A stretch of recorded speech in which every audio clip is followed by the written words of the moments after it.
It is the weekend warm-up edition of Main Street Sports today, presented by the Tennessee Orthopedic Alliance of Columbia. Welcome in. I'm Maurice Patton.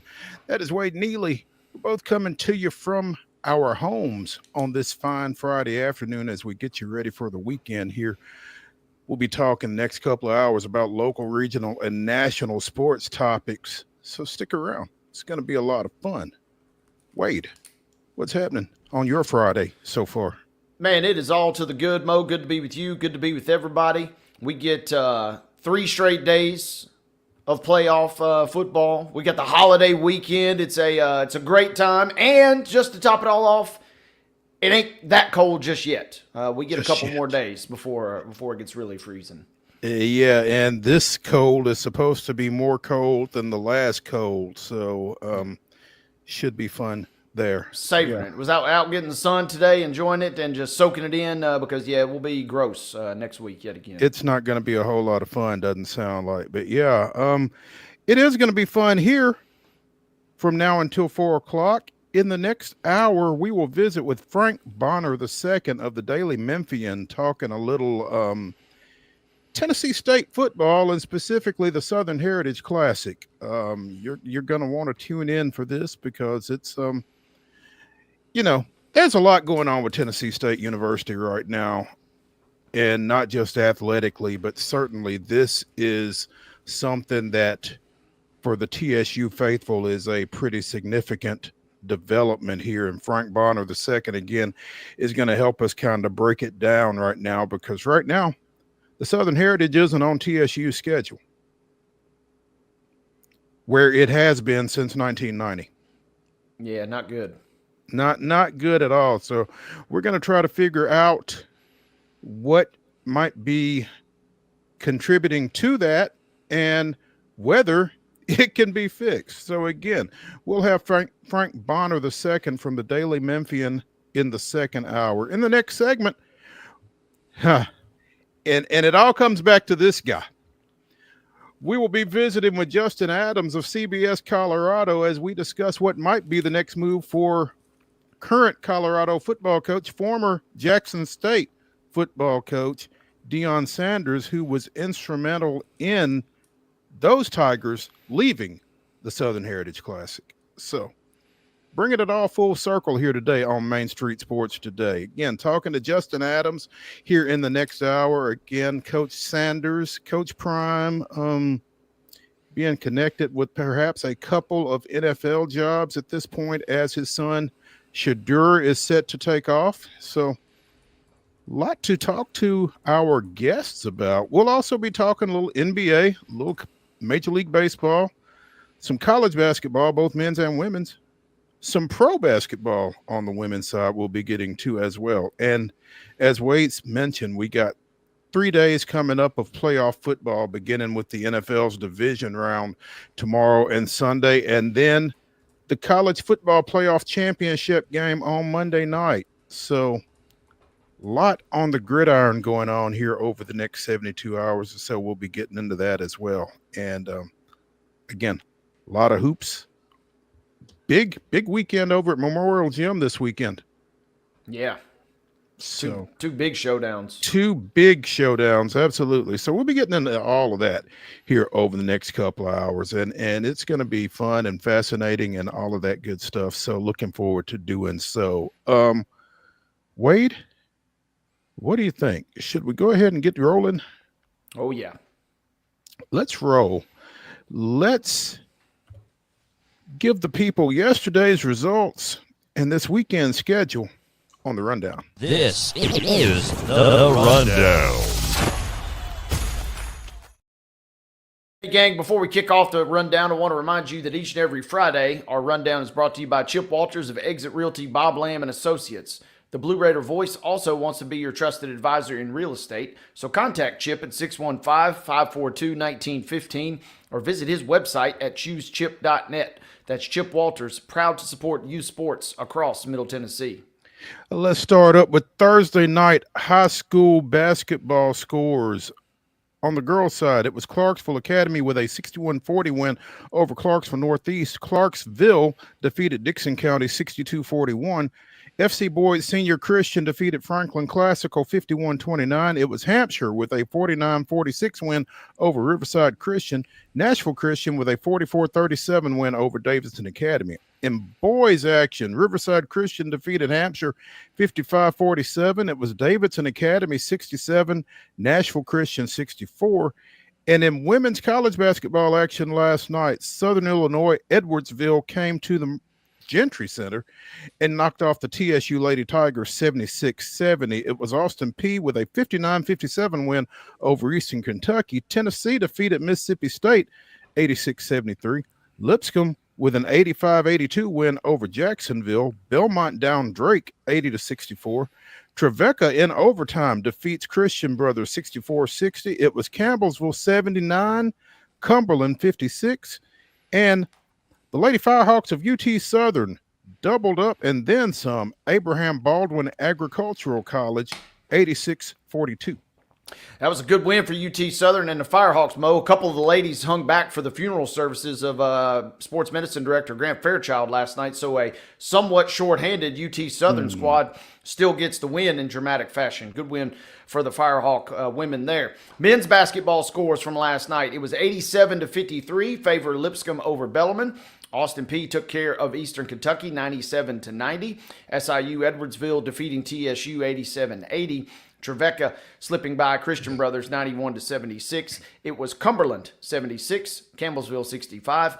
UT Southern men also with a nice win, 26 to the good, 96-70 versus Abraham Baldwin out of Georgia. In Preds action last night, oh yeah, the Nashville Preds with a win. Took a shootout, but the Preds, a win's a win. That's all we got to say. There you go. Playing the Blackhawks even, a win is still a win, so good victory there.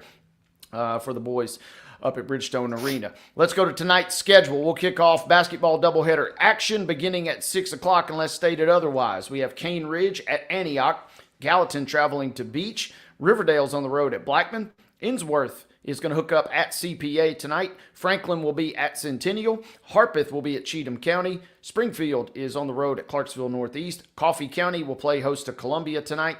Middle Tennessee Christian is at Columbia Academy. Wilson Central will be at Cookeville at 6 this evening. You can also see Dixon County at Creekwood. Clarksville Academy at DCA. Kip Nashville, who will be at East Nashville. Lawrence County is at Franklin County. BGA will be at Franklin Road Academy. Marshall County and Giles County will get it on inside Hardin Mayfield Gymnasium. We'll broadcast that one on Pulaski Citizen Live. Should be a fun District 8 AAA matchup there. Hume Fogg is at Glencliff tonight. Friendship Christian at Good Pasture. Mount Juliet at Green Hill. Cornersville will be at Hampshire. It'll also be West Creek at Henry County. McEwen will be at Houston County tonight. And Eagleville will be at Huntland. Also, and you can read about this one late tonight or early in the morning at Main Street Murray, Summit goes to Independence. Knowledge Academies is at Joe Burns. It's a 6 o'clock doubleheader as well. Hillsborough is at Overton. We talked to Burroughs coach Rodney Thweet about that one last night. Should be a good district matchup there. Clarksville Northwest goes to Kenwood. Maplewood is at Lawson. I lost my space. There we go. Laverne is at Lebanon. Spring Hill travels to Lincoln County. Lipscomb Academy hosting Brentwood. Loretto hosting Battle Creek. Station Camp goes to Macon County. Valor Collegiate is at Martin Luther King. Hunters Lane goes to McGavock. East Robertson is at Merrill Hyde. Hollow Rock Brewston going over to Montgomery Central tonight. Davidson Academy is at Mount Juliet Christian. Again, that is a boys-only game because Mount Juliet Christian does not have girls. Summertown is at Mount Pleasant in doubleheader action at 6 tonight. Ezel Harding is at Nashville Christian. Page goes to Nolensville. Oakland hosting Siegel. Father Ryan is at Pope John Paul II. I don't know if that's a Bishop's Cup or if that's just football that they do that. Hendersonville is at Portland. Grace Christian of Franklin is at Providence Christian. Brentwood goes to Ravenwood. Santa Fe is at Richland. This is a boys-only matchup because Santa Fe has had a spate of injuries and illness. Santa Fe is at Richland. It's a boys-only game. It'll be a 6:30 tip-off. And Wade, is there... Pulaski Citizen Live, baby. There we go. Boys only. It'll be a fun one, though. It's only one game, but you will get your money's worth. Trust me on this. Kirkwood is at Rossview at 6. Harpeth Hall is at St. Cecilia. That's a girls-only game, and it is at 6 o'clock since neither of them have boys. Stratford is at STEM Academy at 6. Smyrna goes to Stewart's Creek. Pearl Cone is at Sycamore. Trousdale County hosting White House Heritage. Murfreesboro Central is at Tullahoma. Monterey goes to Watertown. University School of Nashville is in Bell Buckle, taking on the Lady Feet and the Feet of Webb. Liberty Creek goes to Westmoreland. Greenbrier is at White House. And finally, Lancaster Christian is at Zion Christian. Let's go to girls basketball. A standalone matchup tonight as Harpeth Hall is on the road at St. Cecilia Academy. That game gets underway at 6 p.m. At 7 o'clock, it'll be the Mount Juliet Christian boys taking on Davidson Academy. Should be a fun one there. Again, that tip-off comes your way at 7 p.m. At 8:30 tonight in the NBA, the Grizzlies will be at the Spurs. That one will be on ESPN. You can also see it on FanDuel Sports South. Should be a fun showdown in the Grizzlies world there. Saturday, doubleheader basketball, high school action. Brentwood will take on Bartlett. Don't have a start time listed there. We also see Lipscomb Academy at Father Ryan at 1 p.m. Wayne County will be at Lebanon at 5 o'clock. Girls basketball games. It'll be Riverdale at Lead Academy. That game gets underway at 2. Union City will be at Davidson Academy beginning at 2:30. At 6 p.m., it'll be Webb School at Lebanon. Boys basketball action. It'll be Clarksville Academy versus Nolensville at 3:30. Hillsboro at MBA beginning at 5:30. And at 6:30, it'll be Cane Ridge versus Pope John Paul II. College basketball action. These are double headers. It'll be Eastern Illinois at TSU beginning at 1 p.m. You can catch that one on ESPN+. Trevecca will be at Union beginning at 2 o'clock. And you can also see Cumberland at Lindsey Wilson College. That's up in Kentucky. That game gets underway at 1 p.m. Saturday, women's basketball action at 1 o'clock. It's on ESPN+. Lipscomb is at Queens. At 2 o'clock, part 1 of 100 Miles of Hate has the Lady Raiders of Middle Tennessee State in Bowling Green taking on Western Kentucky. Again, that's a 2 o'clock start. You can see it on ESPN+. Also at 2, also on ESPN+, Belmont is at Northern Illinois. At 4 on ESPN+, Jacksonville is at Austin Peay. Men's basketball action on Saturday, 1 o'clock. ESPN+ is where you can see Belmont taking on the Aces, the Purple Aces of Evansville, in Evansville. 2:30 on the SEC network, Tennessee is at Vanderbilt. At 6 o'clock, it's the back end of 100 Miles of Hate with Western Kentucky's men coming to the Glass House to face Middle Tennessee State. Again, that's a 6 o'clock tip. You can see it on ESPN+. Also at 6, Austin Peay is at Allen Arena taking on the Bisons of Lipscomb. And at 7, UT Southern goes south to face Oakwood. On the ice tomorrow night, 7 o'clock, the Nashville Predators looking to extend that win streak to 3 games as the Minnesota Wild comes to Bridgestone. 7 o'clock puck drop there. You can see it on FanDuel Sports. NFL divisional round action tomorrow, 3:30 on ABC. Of course, it's 3:30 because it's the Houston Texans traveling to Kansas City. That game will be followed at 7 on Fox by the Commanders at the Lions. On Sunday, Tennessee is at Memorial Gym taking on the Vanderbilt women. Again, that's a 2 o'clock start. It's on ESPN. And in the NFL on Sunday, the Rams are at the Eagles. That's a 2 o'clock kickoff on NBC. It's followed at 5:30 by the Ravens and the Bills. You can see that one on CBS or on Paramount Plus. Ladies and gentlemen, that is your rundown.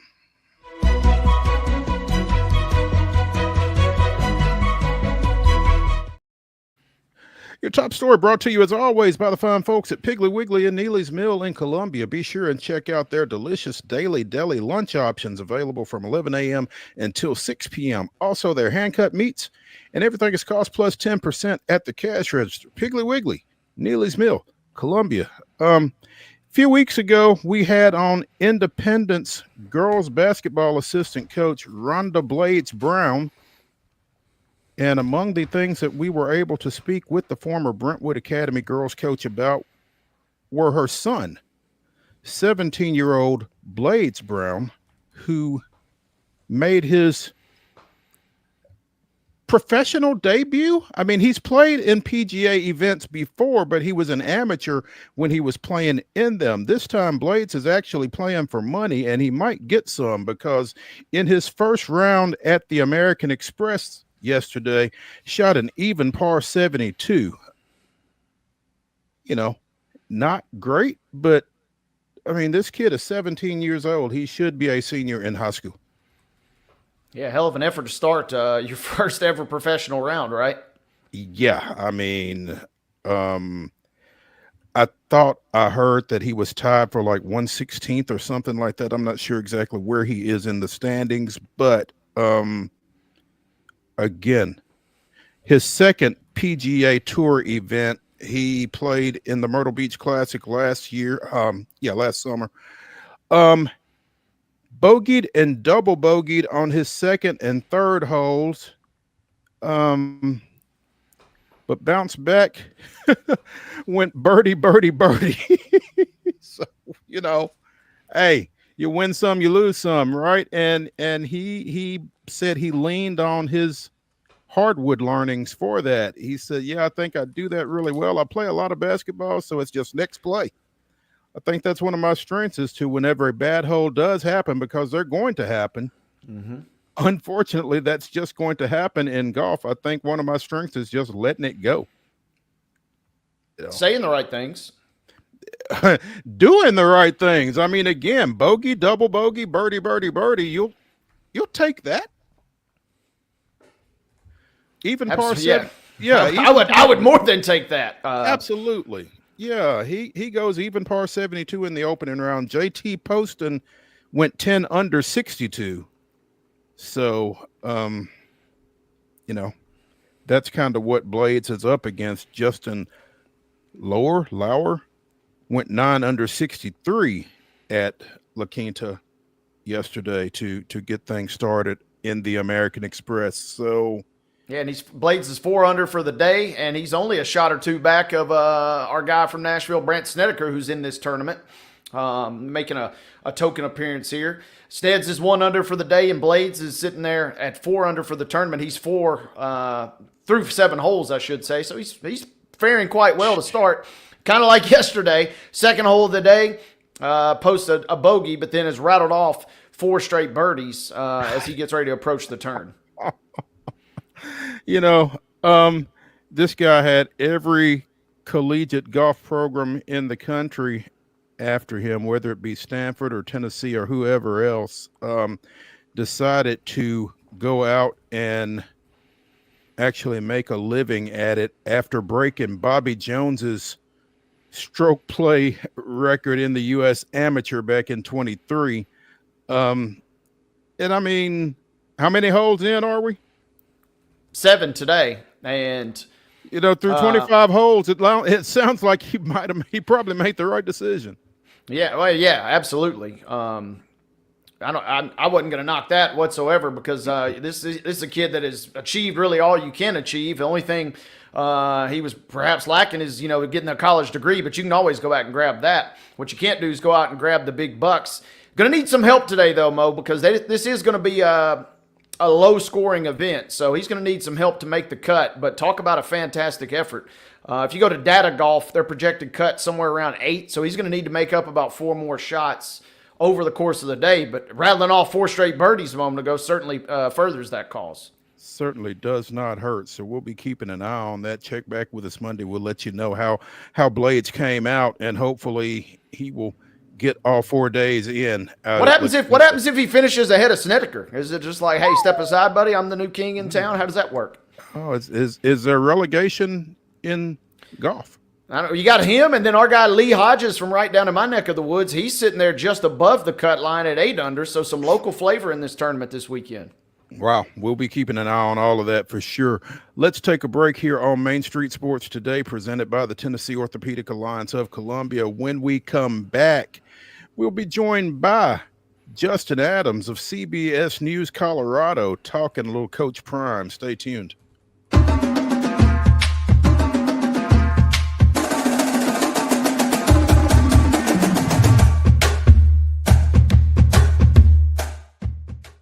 Whether you're an athlete or a weekend warrior, when it comes to your performance, don't settle for anything less than excellence. We're proud to announce that Mid-Tennessee Bone and Joint Clinic is now Tennessee Orthopedic Alliance of Columbia, where we are redefining sports medicine and orthopedics. Tennessee Orthopedic Alliance's team of expert sports medicine physicians understands the unique demands of your body. TOA Columbia specializes in personalized orthopedic care, offering state-of-the-art treatments for everything from sports injuries to joint replacements. Learn more at toacolumbia.com. Step into the Lionel retail store at Opry Mills, Nashville, and you'll be captivated by all the magic of the 123-year history of Lionel trains. Whether you're already a train enthusiast or just getting started, Lionel will energize your love for trains. NASCAR fan? Come check out your local Lionel station to learn all there is to know about model trains and die-cast NASCAR collectibles. Visit nashville.lionel.com or call 615-455-9399.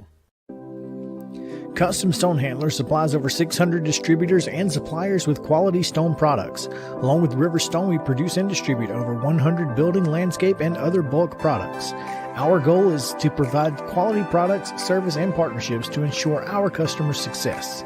We firmly believe that the measure of any person or company is how they treat other people and customers. Give them a call at 931-490-4990 or visit CustomStonehandlers.com.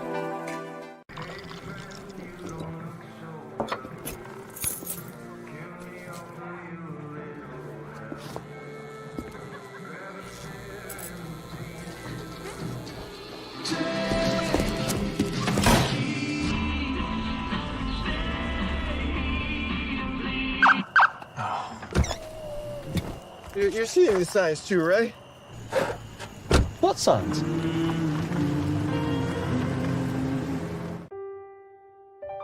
This holiday season, the largest lantern festival in the country returns to Nashville Zoo.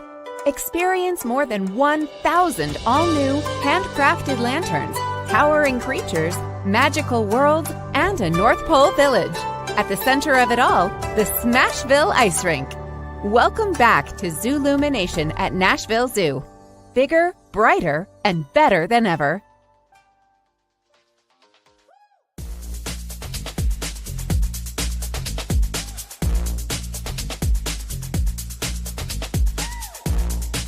The weekend warm-up continues here on Main Street Sports Today, presented by the Tennessee Orthopedic Alliance of Columbia. I'm Maurice Patton.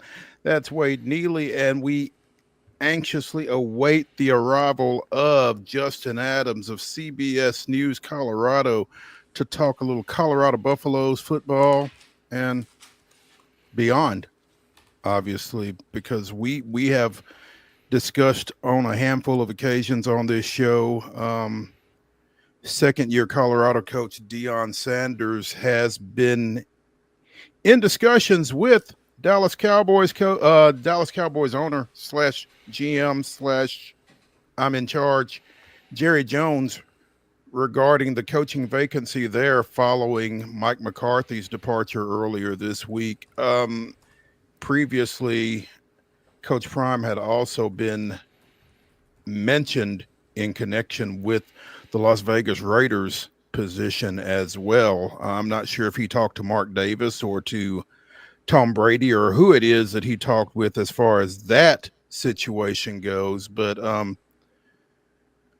I don't know if he's in high demand, but he's certainly being discussed in NFL circles and seems pretty real. So to get a little more insight on that, we go to Colorado and to Justin Adams with CBS Sports Colorado. Justin, what's happening? Oh, man, doing well. As long as we don't lose a certain coach in Boulder, we'll be all right. Well, you know. You're talking about Warren Sapp, right? Yeah, that's exactly who we're talking about, Warren Sapp. Yeah, we're going with the other guy who's won a Super Bowl. Let's talk about him. Let's talk about him because, I mean, I guess from a logistical standpoint, you know, Shadur is leaving, Travis Hunter's leaving. If there was a time that Deion maybe has some leverage at the NFL level, and if there is a time that maybe it's a clean break, maybe this is it. Yeah, let's also add desperation too, right? Because the Dallas Cowboys, I mean, according to whoever you want to believe, they could have fired their coach a couple weeks ago and could have started this process earlier. So then you're going to wait till Mike McCarthy's contract ends, and now you're starting your search this week.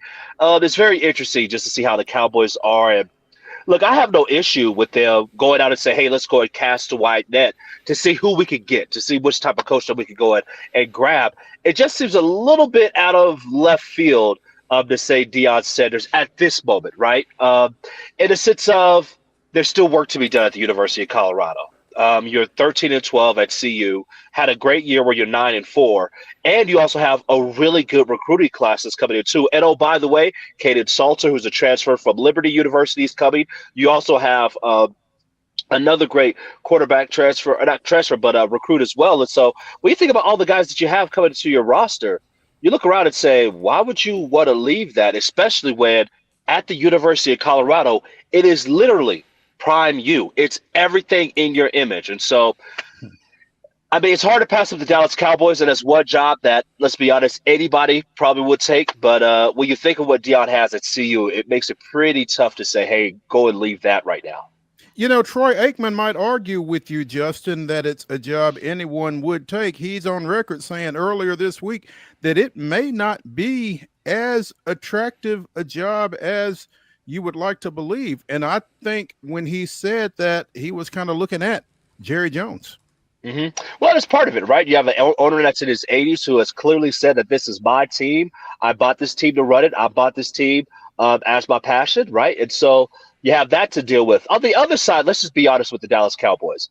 They had an off year, and teams are allowed to have off years. But the past couple of years during the playoffs, 11 games, 12 games, like they've been the team that's been in the playoffs, except they just get to the postseason and they have issues, right? I mean, you talk about what they did against Green Bay last year. Green Bay went in there as a, one of those lower seeds and just destroyed the Dallas Cowboys in Big D, right? And so you can't have different games like that, but you still have a quarterback in Dak Prescott.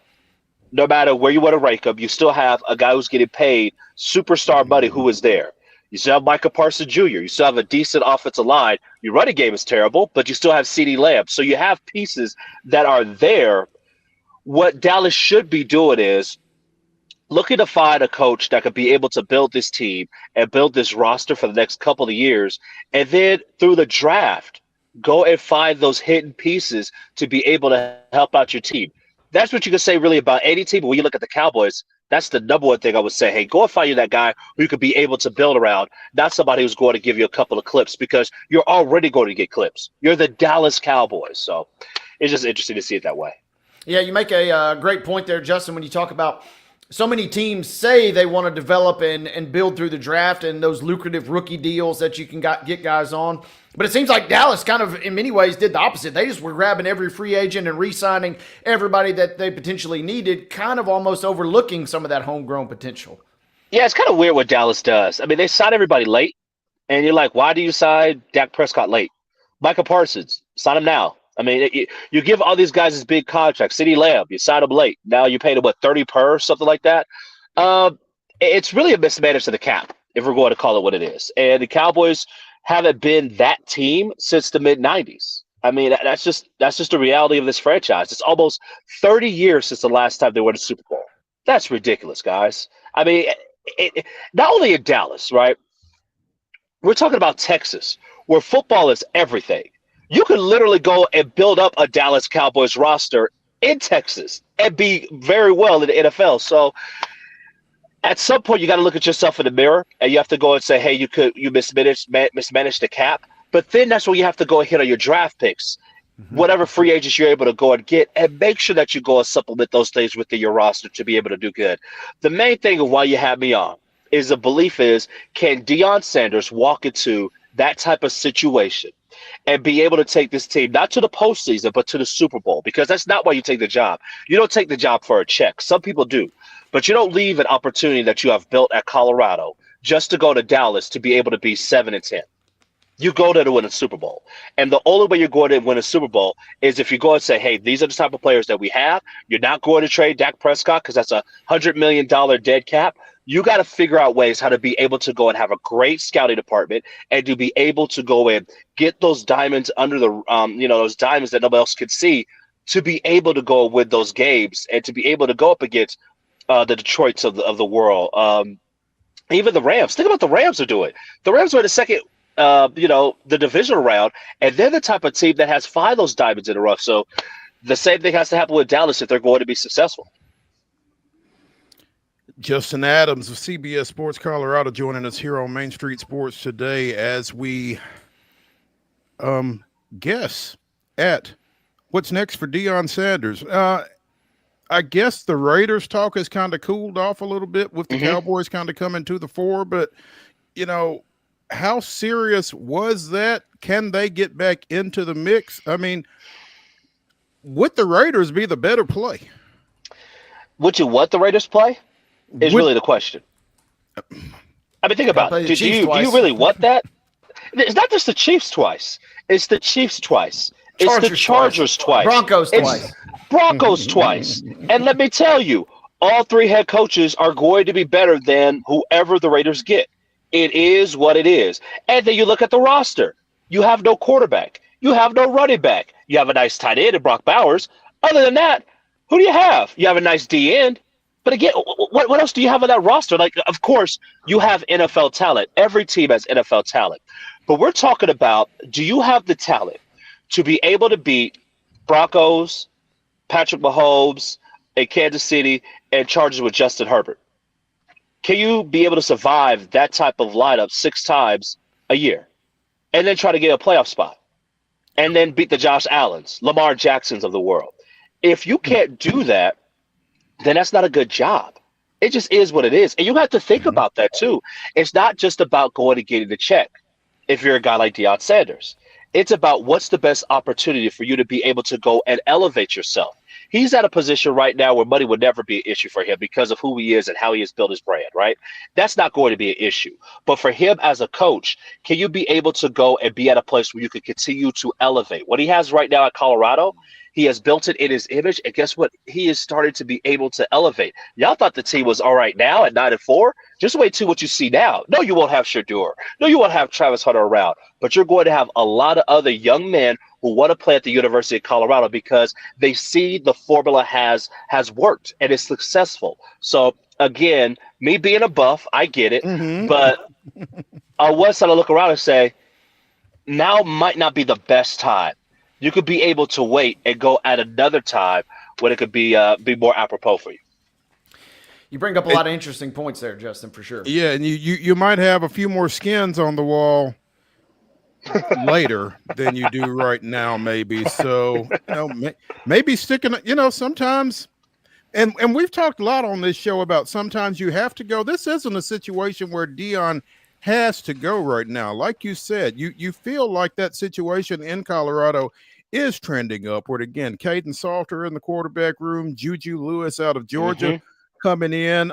You feel like the talent is there to, 1, improve on 9-4, 2, maybe avoid that late season slide that you had this year. Yeah, and can I give you a 3?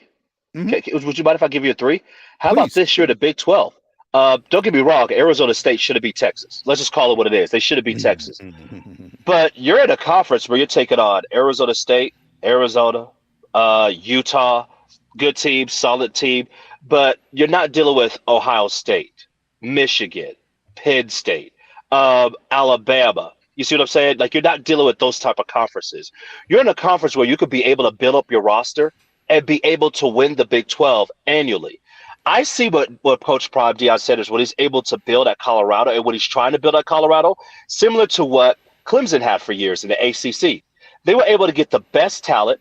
All they had to do was beat NC State, maybe Florida State. And after you beat those teams, who else is going to beat you? Answer is nobody. So what's the fastest way for you to get to the college football playoff? And more so, at least the way that it's set up right now, what's the fastest way for you to get that bye week? Where you go and be able to go and be in a conference like in the Big 12. Now you may be a 2 or 3 seed or even a 4 seed, and now you're able to have that extra week off. And I get it. None of the teams that had the week off won, but I would rather be a team that has a week off, rather than another team that has to play another game and you have to possibly.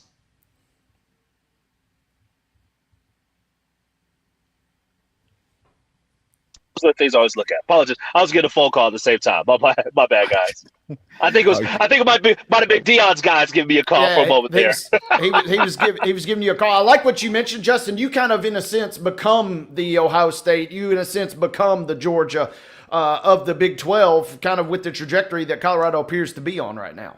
Yeah, I mean, and that's the thing. You just think about the acquisition of talent, and in today's day, do you have the bread? Like, if you have the NIL and the bread and also the cachet, and oh, by the way, you can literally say to every recruit, you will not only be on national TV, you will be the game that everybody has their eye on, because that's what happened this year.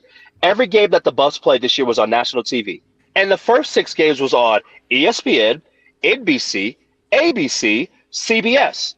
Like, that's the reality of what it was, right? And so if you're a kid who's looking to build up their brand, and we already know how NIL is, and you're looking to consistently build up your brand to get the bag and even more of the bag, why would you want to go to a place like Colorado? I'm with you 100%, Justin. And that's what's going to be fascinating to me. And, that's why I kind of almost put these in the camp of strong rumors, I guess, with Dion leaving more than anything. But I also do want to bring up, Mo mentioned earlier, the leverage he potentially has with his son, obviously, in the draft. Break down Shiloh Sanders going in the draft.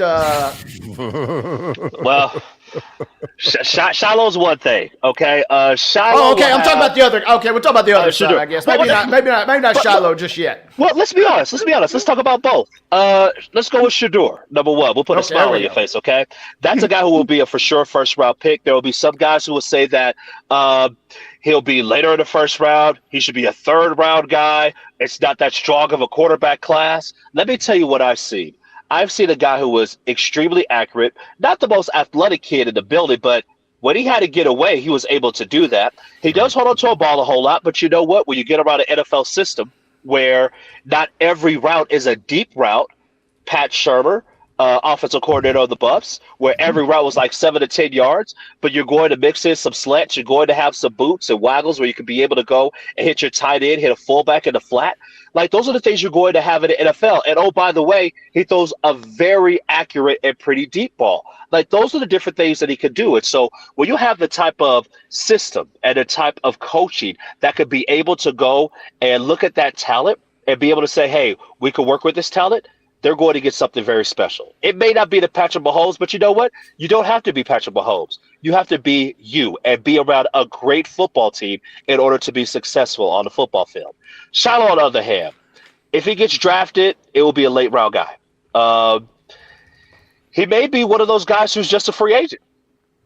And you know what? We have seen undrafted free agents year after year be able to make things happen in the NFL. We've seen it. Sometimes better than late draft picks. Exactly, because you know what? As an undrafted free agent, at least you get to pick where you want to go. Yep. But for him, his biggest thing is he needs to wrap up. Has to have better angles when he tackles, but has to wrap up. I understand you want to have that big hit. You want to go and lay your shoulder into people. All that's fine and dandy. But when you're around grown men who can also lay down the wood as well, lay down their shoulder and do what they need to do, you better make sure that you wrap up and that you're a complete player. I think the best guy out of the bunch, other than Travis Hunter, keep an eye on Cameron Silman-Craig. I really like this guy. He's going to be a late round draft pick, and somebody is going to get a safety who could be a player that could be in the box for you as well, who's going to be around for a decade. Cameron Silman-Craig will be that guy. You can write it down. He's really, really good. A solid guy, started from Jackson State, went to Colorado, and he'll be in the NFL, and he'll do a great job. Justin Adams of CBS Sports Colorado joining us here on Main Street Sports today. Justin, what do you feel like the situation is with Heisman Trophy winner Travis Hunter? I mean, we've seen guys kind of dabble on one side of the ball and play on the other side of the ball at the professional level. How serious a two-way guy can he be professionally, do you think? I think he could be pretty serious as a two-way guy. I think there's also one side of roster management that you have to look at too is, if you have a guy that's playing both ways, then how do you deal with that on your roster? I think there's just a lot of different things that we haven't seen from him either, right? Catching a punt, catching a kickoff, returning kicks. He could probably be able to do that too. Just one of the most athletically gifted young men that I've ever seen in my life, to be very honest with you. Other than Adrian Peterson, I will put him in that category. But me personally, I would say defensive back, but it wouldn't surprise me if he goes wide receiver. And I think that's kind of the common thing that people have said is that you could put him down as a defensive back and then say, hey, we'll have a couple of special packages in there for you as a wide receiver. So he's just a special talent. And I think we have a special talent like that. Honestly, guys, what you do is you just say, get on the field and we'll make it happen. We'll figure out a way how to get you in the game, because the last thing that you want is to be on a drive where you need to score a touchdown to win a game and Travis Hunter's on the bench. Let's say if you're New England, right, and you look at your wide receiver that you have and you say, hey, Drake May's throwing it to me and I'm 39, right? Or you can have the ball go to somebody like Travis Hunter, right? You need to go and make sure that you have your primetime players in the game at all times, and that'll be one of the players that I would say, hey, if a Patriots were able to go and grab him, I would definitely say you got to make sure that you make some sort of package where at least 20 snaps Travis Hunter's playing on offense. So is it fair to say, Justin, in your mind, that depending on each team, they may view him a little bit differently, but it's kind of always pure athleticism, and you maybe want to grab him no matter what, but one team may view him more as a receiver, more as a DB in your mind? Yeah, it's kind of weird because we all know we love college. All of us love the college game. And you look at certain guys and they just say athlete, and you say, we'll figure it out. What is he? I don't know. We'll figure it out. I think in many respects that's the same way with Travis Hunter. Hey, what is he going to do? We'll figure it out. And I think even more when you think about Vrabel being there now with New England. You give a guy that's under that coaching tree, who has been under the Bill Belichick's. I mean, Julian Edelman, for goodness sake, played defensive back for a little bit. Troy Brown played defensive back for a little bit. Can you imagine what this team would do with Travis Hunter? And where they would put him? Hey, Travis, we need you in the slot. Okay, Travis, we need you outside on defense. Oh, by the way, Travis, let's have you on the outside be at the X on offense. Okay, let's go and have you, in the slot, right, on offense. There's so many different things that you could do. I think what may limit Travis Hunter more than anything else won't be his physical skills. It won't be his stamina. It'll be more of a coach's imagination.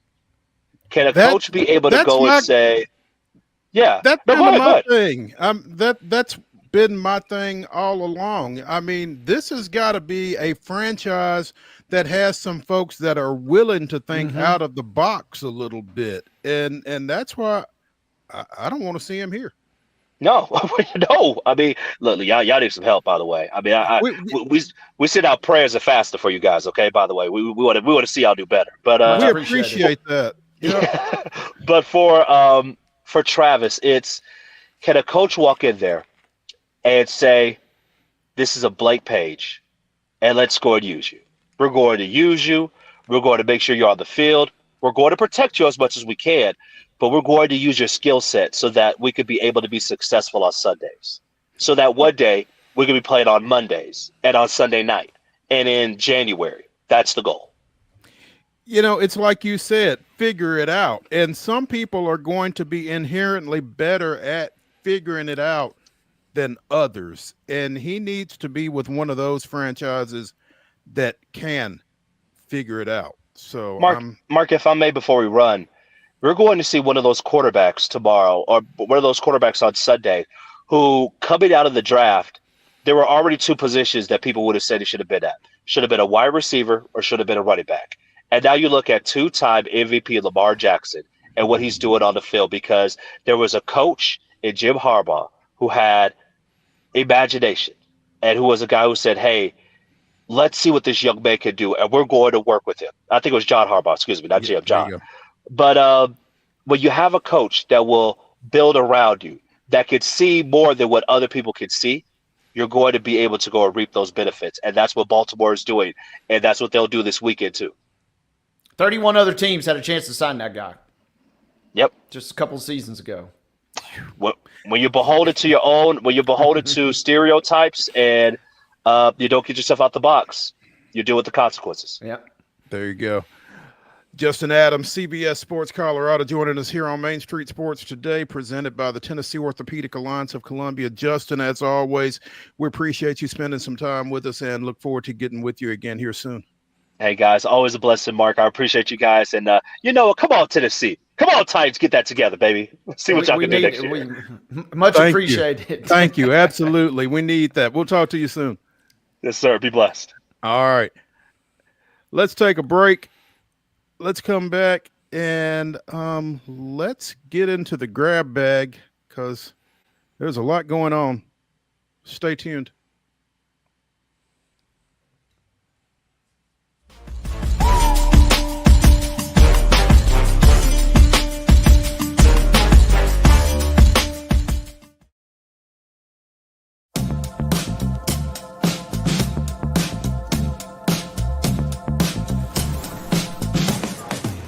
Do you wanna be a bad man? Yes, you do. Do you wanna taste sweet salvation underneath the summer moon? Do you need another hand now? Yes, you do. Go see Miss Josie down on Columbus Avenue. All right, Columbus Avenue. At Delta Dental of Tennessee, we know our success begins and ends with providing superior quality service, and that includes serving those who need it most. This year, we're celebrating 25 years of giving back to the community we call home. Delta Dental, along with our Smile 180 Foundation, supports Tennessee's dental colleges and oral health education, children's hospitals, free and reduced cost dental clinics, and other like-minded charities. Here's to the next 25 plus years of ensuring healthy smiles.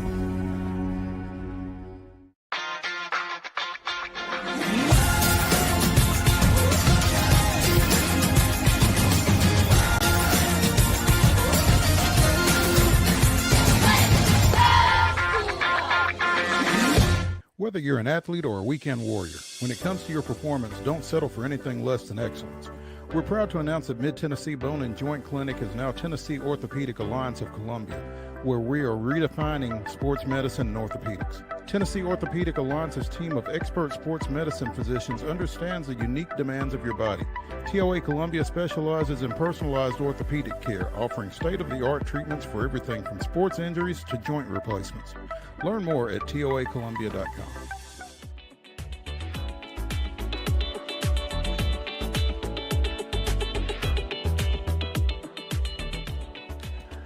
Welcome back to the weekend warm-up edition of Main Street Sports Today, presented by the Tennessee Orthopedic Alliance of Columbia. I'm Maurice Patton. That's Wade Neela. We're coming to you from our respective homes on this fine Friday afternoon. And it was not a fine Thursday night, apparently, for the Cleveland Cavaliers. Oh, no. What do you make of Oklahoma City 134, Cavs 114 last night, Wade? Not a ton. There's not a major knee-jerk reaction. I think, if anything, it kind of lets everybody know even further that OKC is for real, even without Chet Holmgren. Obviously not the Cavs' best showing. They picked a bad time to kind of lay an egg, but they've still got a comfy cushion. They're still going to be a top 2 seed without question in the East, barring a catastrophic injury. So I don't know that we learned a whole lot. We know that SGA is probably inching closer and closer to win an MVP with another 40 points last night. And it just feels like OKC is going to be the true force to be reckoned with. You know, I did not watch last night, but like you said, SGA 40 points, eight assists in 29 minutes. Yeah. Was he the biggest difference from the first time these two played in Cleveland? I mean, he had a better game, if nothing else. Mm-hmm. And I mean, on any given, if you play that series, if you play that matchup 10 times at this current juncture, I'm probably going to give OKC maybe a 7-3 margin, with one of those games being a real kind of tweener. So maybe a 6-4. I think they're pretty evenly matched. I think Cleveland is also, remember, OKC was in this position last year with a little kind of momentum already, whereas Cleveland ended up making it deep in the Eastern Conference playoff side, but they didn't have that year extra propulsion, it felt like, behind them. It feels like in many regards OKC is 1 year ahead of Cleveland, and we're kind of seeing a mirror image of OKC last year with these Cavs, especially playing healthy. I wouldn't put a ton of stock into last night. Spider, 6 of 31 in these 2 games. Not great. No, they got to have better than that, more than that from him. And when you say, you would lean toward OKC in 7 of 10, maybe 6 of 10, what would you lean to in 7 games?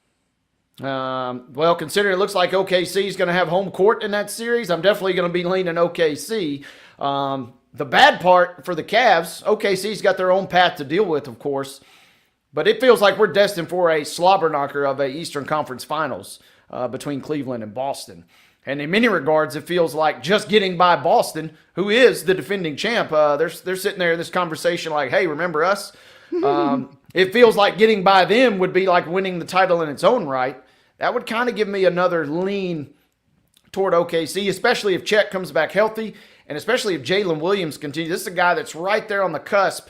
That's Jalen Williams, the L-E-N, not L-I-N, the other one on the team. But Jalen E-N had 19 last night. He's right there in the thick of things for the most improved player in the league award. And when they get a performance like that from him and Dort with 22, I mean, it was kind of one of those toss-away games because Mitchell is not going to be that bad, and those guys, those role players, are not going to be as strong, it feels like. Do you feel like then, I mean, from listening to you, you feel like OKC's path to the finals is a little easier than Cleveland's just because there's not necessarily a Boston out there for OKC? Is that kind of what you're telling me? Yeah, I mean, just think about it, right? I mean, you're looking at the Thunder versus the Rockets, the Thunder versus the Grizzlies, maybe the Nuggets, who suddenly are playing a little bit better. But that does not feel like this massive hurdle that Cleveland would have to overtake in dethroning the champ. They got to dethrone the champs before they can even play for the championship. It just feels like Boston kind of is almost who the Knicks are only trailing the Celtics by 2 games, by the way. But it feels like Boston is kind of almost just sitting idly by, still getting Porzingis back in his rhythm after returning from injury. And it feels like they're just content almost to be the number 2. Sure, they'll take the 1 if they can get it, but it almost feels like they're content and they're just loading up for the postseason. So, yeah, it does feel like the path for the Thunder is a little easier in my mind. Okay. All right. Little MLB hot stove action. It appears that Pete Alonso and the New York Mets have reached an impasse because talk of Alonso to the Blue Jays is starting to heat up. Talk of Bregman to the Mets is starting to heat up. And it looks like some of the money that the Mets might have spent on Alonso has instead been spent on the bullpen, specifically former Atlanta Braves reliever A.J. Minter. It's being reported today that Minter has signed a 2-year, $22 million contract with the Mets. And, man, that sounds blasphemous as hell. But Minter has played his entire 8-year Major League career in Atlanta and is heading to the Big Apple. Pour one out for A.J. Minter, I guess. Yeah, you're just when you thought you could trust somebody, right? Right. Maybe he said, you know what? I don't mind going to play with Juan Soto. Maybe I'm not going to have to protect as close of a lead if I got Soto. Maybe give me a little extra insurance there. Maybe the logic there. Also, a little extra payday never hurt anybody. No. I mean, secure the bag. I'm not too terribly upset with him. I mean, I just in an off season that has been as quiet as it has been for the Braves, seeing a former Brave sign elsewhere is a little bit of a gut punch. But again, I think this may be speaking to a bigger situation again with Alonso and them not being able to come to any kind of an agreement. So the Mets are really trying to figure some things out. Clearly they're tired of coming up short. Even with the success that they have had, they've not had the success that they want to have. And so I guess that's where Bregman comes in. They can plug him in at third base and maybe get back a lot of what they feel like they might lose offensively if Alonso is gone. So my thought also is you're already spending $315 million as of last year's payroll. That number is going to increase. Why stop there? Why not just go out and grab the guy? I mean, what are we waiting on here? Well, I guess they're it's just money. Clearly. I mean, I guess maybe they're waiting to see what the Dodgers are going to do. I don't know. It's yeah, they better be careful. The Dodgers are going to sign him, and he'll be like the 8th option off the bench just for funsies if they're not careful. Yeah, just stack them all up in the dugout and pull them out when necessary. I don't know. So it's going to be interesting to watch. And again, the Braves have done nothing. Nothing of any significance anyway. So we will continue to keep an eye on that. I mean, even the Athletics, the cityless Athletics are spending money. The A's have signed Shotaro Mori, an 18-year-old shortstop / pitcher from Japan, to a minor league deal with a $1.5 million signing bonus. The 18-year-old Maury says, I wanted to join the professional baseball environment as soon as I can. Keep following my dream to become a great player. I didn't want to regret my decision when I think about my whole life and whole career. Most Japanese players go through their professional baseball league, the Nippon Professional Baseball, and then come across the Pacific. But Maury has decided to sign straight out of high school. Again, shortstop, right-handed pitcher, and so he's got some versatility going there. Be interesting to see how that comes to the fore with the Athletics of all teams. Who knew? Yeah. That's it's odd, but it's an odd off season at this point. Great news out of the college basketball ranks. Dick Vitale is expected to be Mike's side for Duke Wake next Saturday. Big ACC matchup there. So Dickie V has been dealing with some throat cancer. 4 different types of cancer in the last 3.5 years, but announced about a week or so ago that he is cancer free. Has had 5 major vocal cord surgeries, 65 radiation treatments, and chemotherapy for 6 months. When he comes on that Duke Wake Forest broadcast next weekend, it will be his first appearance since the San Diego State UConn National Championship game back in April of 23. Wow. So I'm sure a lot of people will be excited to see him back at work. So kind of a legend and an ambassador for college basketball. So it'll be great to have him back. And finally, before we go to break, South Carolina extended Dawn Staley earlier today. Her contract will now run through the 2029-2030 season with an annual base of $4 million a year, making her the highest paid women's basketball coach in the country.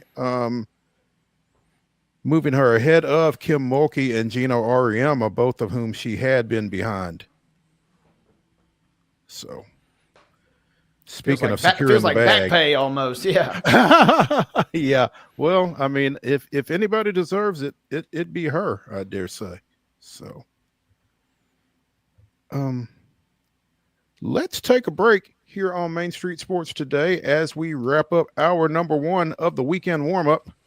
When we come back for hour number 2, we will talk a little football, and apparently there is white smoke coming out of Ascension St. Thomas Sports Park. Stay tuned.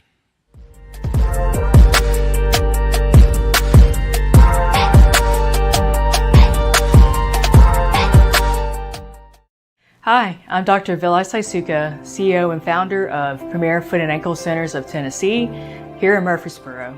We offer foot and ankle care from ingrown toenails to diabetic foot wounds. We also fix ankle fractures and things like that. Call us today to schedule an appointment. We look forward to seeing you. Because here at Premier Foot and Ankle, we believe that the journey begins with happy feet. Whether you're an athlete or a weekend warrior, when it comes to your performance, don't settle for anything less than excellence.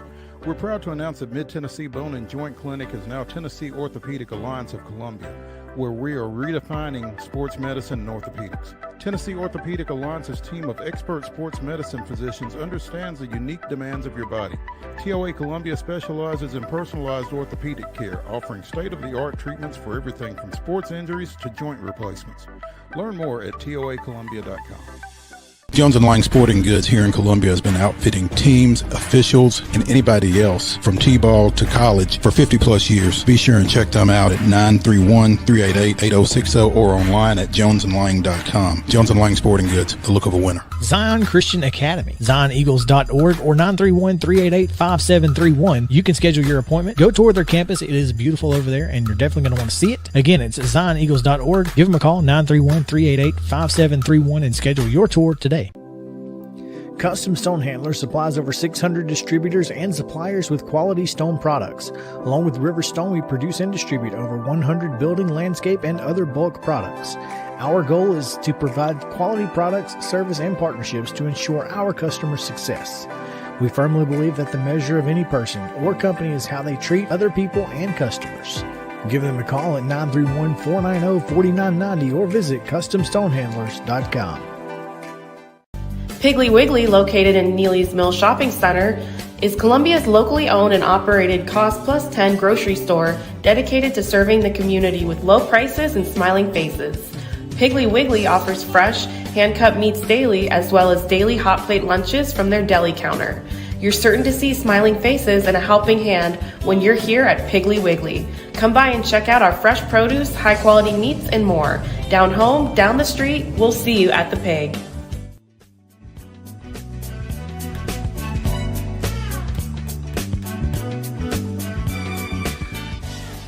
Welcome into hour number 2 of the weekend warm-up here on Main Street Sports Today, presented by the Tennessee Orthopedic Alliance of Columbia. That's Wade Neely. I'm Maurice Patton. The Tennessee Titans wrapped up their second interviews with 6 candidates for the general manager position yesterday, including who was thought to be the favorite, John Eric Sullivan from the Green Bay Packers. He was the final interviewee yesterday.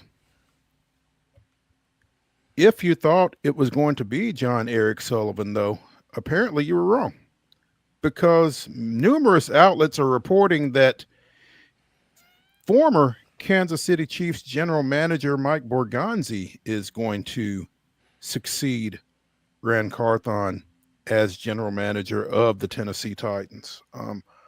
Borgonzi interviewed with Tennessee for the second time 2 days ago. You know, we've talked about how quickly this thing has moved, and clearly that's continued to be the case. They've wrapped this thing up. Ran Carthon was dismissed on January 7th. So what's that, 10 days? And they've got their guy, it sounds like. Borgonzi has been in the Chiefs front office since 2009. He's been an administrator of college scouting. He's worked his way up to assistant GM. He's been in that spot for the last 3-4 years. And obviously, Kansas City is Kansas City. They are pretty much the standard in the NFL right now. So being able to get somebody out of that front office, yeah, sounds promising, you would think. Yeah, it feels I'm not even close to being an expert on what makes a great GM or potentially snagging one from these type of ranks. So by my measure, it seems like a great fit, right? You got a guy who's been entrenched in the most successful franchise in recent history and maybe one of the most successful runs in the history of the NFL. And I feel like you could do worse than snagging a guy that's kind of been a cornerstone for them lately. Yeah. And it's interesting to me because, again, the thought process, I think, around this search was if this position was filled by someone who had some type of a connection to Chad Brinker, the president of football operations for the Titans, who by all accounts is going to be the GM. If it was somebody that had some type of previous connection to him, that would just kind of further that thought process. Brinker's going to be calling all the shots. They are saying that Brinker will break ties if there is not consensus on some of these decisions and that kind of thing. And maybe, bringing someone in that he doesn't necessarily have a background with, like a Borgonzi, maybe that gives credence to the idea that they are advancing. That maybe Borgonzi is actually going to get to make some personnel decisions. You'd certainly like to think so. Yeah, it feels like it, right? Because it felt like it was Packers, connection with Brinker. And then, a lot of outlets said keep eyes on Reggie McKenzie. And then the shell game finally comes to an end here. Yeah, the shell game finally comes to an end. And seems like they're, it's not official. They're still hammering out some details, but it seems like he is going to be the guy. And I mean, I've kind of removed myself, especially, you don't just be a Jets fan without having to go through some GM searches in your tenure. And so I just try and steer clear of all these and just leave it up to the ownership to figure out, maybe make the best decision, because I don't know good enough about this. But like I said, you get somebody, got a background from Brown, depending on your evaluation of the Ivy League, it's got to count for a little something, right? And then obviously his success with the Chiefs can't be overstated. He's been there since 2009. Yeah. Something's got to have rubbed off. That's the cool part to me, Mo, real quick. It's not as if he just came in the last 2 years as part of the Chiefs organization. The fact he was kind of there when those lean years were going in and was also kind of there on the come up and now is bearing the fruits of the labor. That, to me, is kind of impressive as well, that he's kind of stuck it out through this whole process. He's taken a ride or two on the roller coaster. It's not as if he's kind of a Johnny-come-lately. He was in Kansas City when Kansas City wasn't cool. Right. It would be interesting to go back and look at, the quarterbacks that they have gone through since 2009, for instance. I'm not sure if that's Elvis Gerback country or not. Heather told us Brody Croyle was in there one time. So, that tells you how bad we're talking. Yeah. So it's not always, it's not always been Alabama with Nick Saban in Kansas City. It's they've had some lean years, and it sounds like Borgonzi was there for some of that. So again, hopefully some of that rubs off and can benefit the Tennessee Titans as, again, they get ready to go into a new stadium here in the next few years. So they, as Justin Adams just pointed out, they need some help. So we'll see how that goes. Divisional playoff action tomorrow.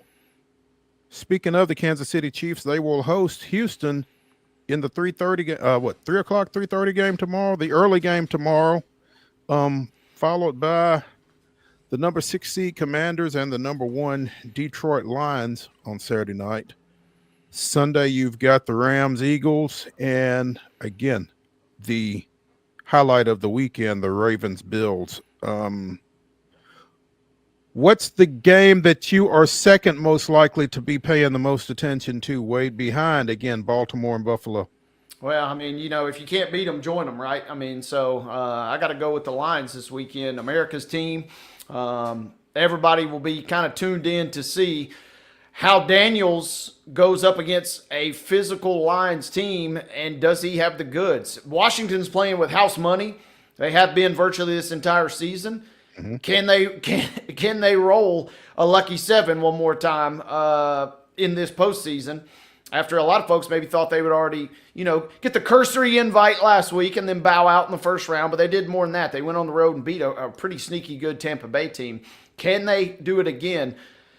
I don't know that they got the goods, so I will be keeping my eyes on that. I'm also real curious about this Rams-Eagles game because the Rams are all of a sudden rolling, and I saw the stat earlier today that Sean McVay already has as many wins in the playoffs as Mike Tomlin, which is a mind-blowing stat for the boy wonder who's now all of a sudden kind of grown up before our eyes here with a Super Bowl ring to his credit.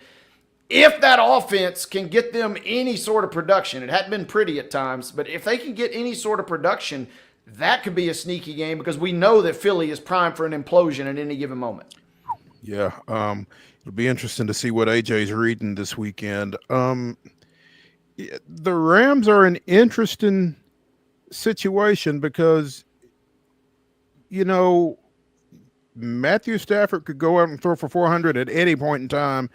And if Kupp and Nakua and those guys are healthy, they could, like you said, they could explode, and Philadelphia can certainly implode. So maybe that is the one to watch this weekend.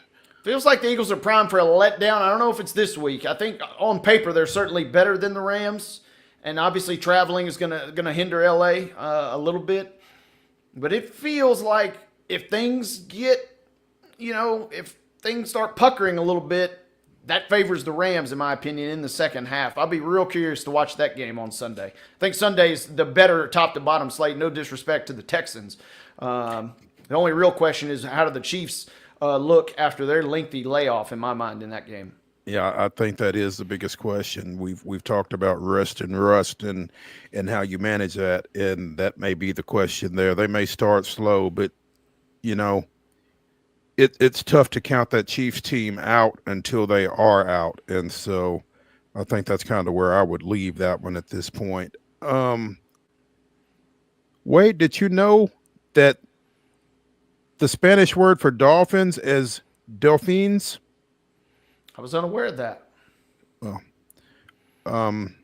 the Delphines will be making history when they host a NFL regular season game in Madrid during the 2025 season.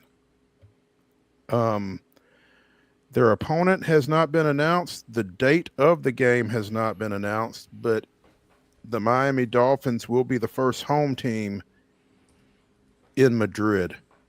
So be a fun matchup, right? A little Latin culture from Miami coming over to the motherland. Fit.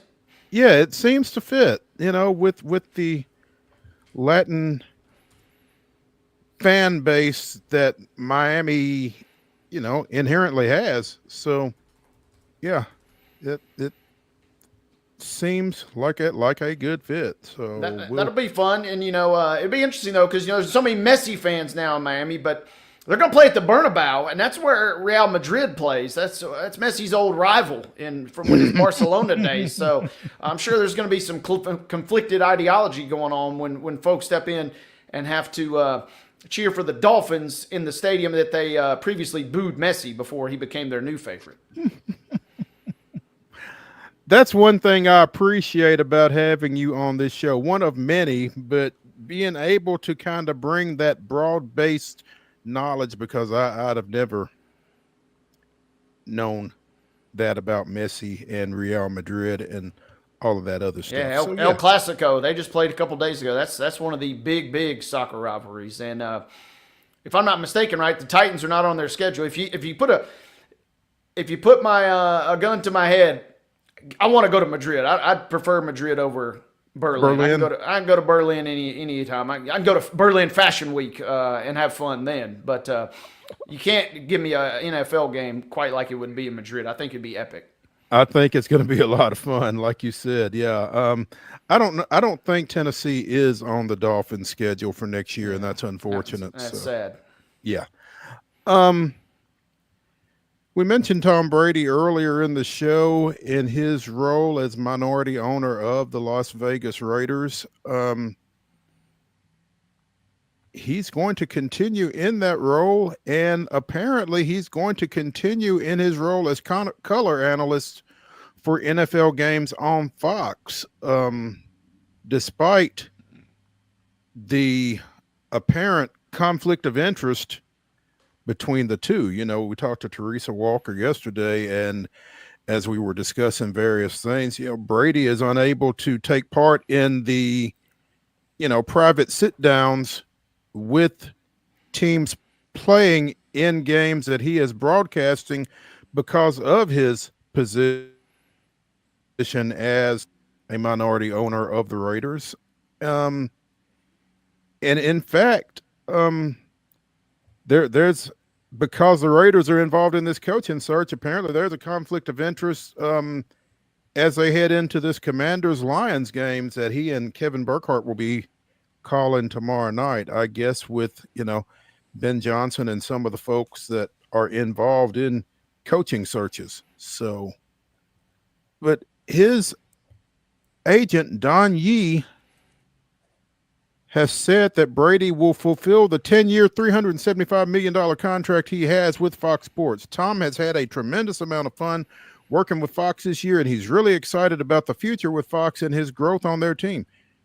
And this year was the first year of a long relationship, Yee said to Ben Fisher of Sports Business Journal. It would just seem like to me that, you know, when you don't have that access that a lot of other color analysts have, you know, he's not allowed into another team's facility. He's not permitted to attend other teams' practices or participate in production meetings with coaches, players, and executives of any team whose game he's calling. Mm-hmm. It would almost seem that you're doing the viewer a little bit of a disservice when you're working under those conditions. Yeah, I would think so, but obviously the star power. I don't know that the casual fan is going to really be on pins and needles, you know, and really turning the screws on Tom. They're tuning in just to hear the sweet tones that Mr. Brady has. But what is going to be interesting is, and you know, there was some talk, you know, remember, go back a year ago, we weren't even sure if he was going to even take this job and fulfill that contract or start this contract. So who knows? Just when it feels, it's been the tail of his career, right? You can never count the guy out. So maybe he does fulfill it. 10 years seems like an awfully long time. I'll say that much. But I do think on Saturday, it's going to be a little murky, right? You know, with Aaron Glenn being already interviewed, with Ben Johnson, you know, already having been reached out to. I mean, you kind of have to address, there is that elephant in the room type angle. Mm-hmm. And I'm going to be very curious as a play-by-play guy and as a student of that to kind of see how they navigate those waters. If they kind of just dismiss it and don't bring it up, then, yeah, I feel like you are kind of oddly turning a blind eye to what is kind of a riveting storyline in this whole thing. Exactly. We mentioned Ohio State and Notre Dame playing in the college football playoff championship game on Monday. It's been pretty quiet this week leading up to that game. So we will, I'm sure, talk more about that on Monday, but it's out there. And as we have mentioned, you're going to wind up with a national champion who had one of the biggest upset losses in college football, certainly this year, and perhaps over a number of years, with Notre Dame's loss to Northern Illinois at home and Ohio State's loss to Michigan in the final game of the regular season. So, you know, how flawed is this 12-team playoff, or is that just a one-off this year? There'll be a lot of conversation about that, I guess, going forward. Yeah, maybe not as much chatter here, obviously, given the geographical situation we're in, but one thing is for sure, it's still going to cost you a pretty penny. Brett McMurphy dropping this nugget earlier. You can get in. It's going to cost you about $2,000 just to get in the door. Average market price is around $4,500. And the most expensive ticket to get in the door down in Atlanta on Monday night is around $24,000. So if you got a spare $24K laying around, Mo, you can buy the best seat in the house coming up for Monday night. Yeah, go check that out. Finally, before we get out of this segment, Pro Football Hall of Fame safety Ed Reed has taken a new gig as offensive coordinator at Chamblee High School in the Atlanta area. Reed has a son on the Chamblee team, as does former Baltimore Ravens teammate Jamal Lewis. And so, again, Ed Reed, a Hall of Fame safety, will serve as offensive coordinator for the Chamblee Bulldogs, who finished 2-9 this past season. Last we heard out of Ed Reed in coaching, it was a ill-fated quick spin with Bethune-Cookman.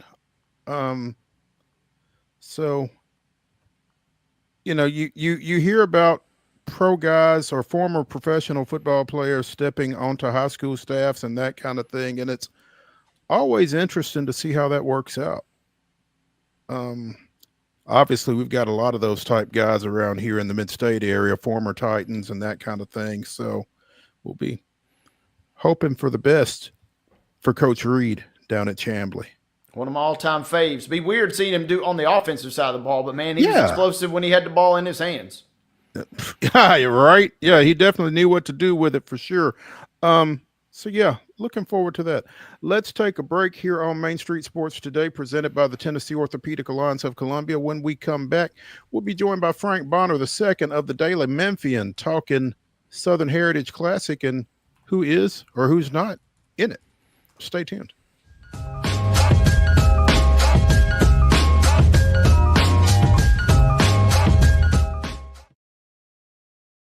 Hi, I'm Riley, a certified physician associate here at Premier Foot and Ankle Centers of Tennessee.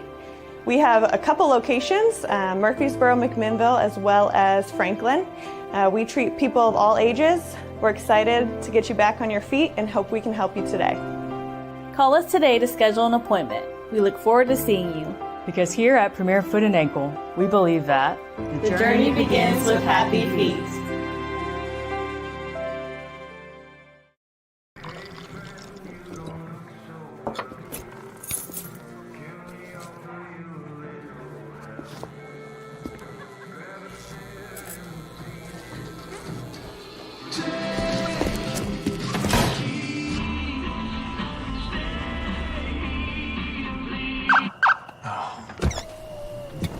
You're seeing the signs too, right? What signs? Whether you're an athlete or a weekend warrior, when it comes to your performance, don't settle for anything less than excellence.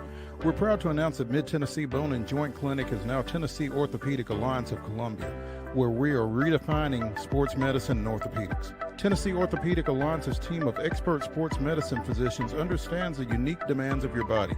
TOA Columbia specializes in personalized orthopedic care, offering state-of-the-art treatments for everything from sports injuries to joint replacements. Learn more at toacolumbia.com. Jones & Lang Sporting Goods here in Columbia has been outfitting teams, officials, and anybody else from T-ball to college for 50-plus years. Be sure and check them out at 931-388-8060 or online at jonesandlang.com. Jones & Lang Sporting Goods, the look of a winner. Zion Christian Academy, zioneagles.org or 931-388-5731. You can schedule your appointment. Go tour their campus. It is beautiful over there, and you're definitely going to want to see it. Again, it's zioneagles.org. Give them a call, 931-388-5731, and schedule your tour today. Piggly Wiggly, located in Neely's Mill Shopping Center, is Columbia's locally owned and operated Cost Plus 10 grocery store dedicated to serving the community with low prices and smiling faces. Piggly Wiggly offers fresh, hand-cut meats daily, as well as daily hot plate lunches from their deli counter. You're certain to see smiling faces and a helping hand when you're here at Piggly Wiggly. Come by and check out our fresh produce, high-quality meats, and more. Down home, down the street, we'll see you at the Pig.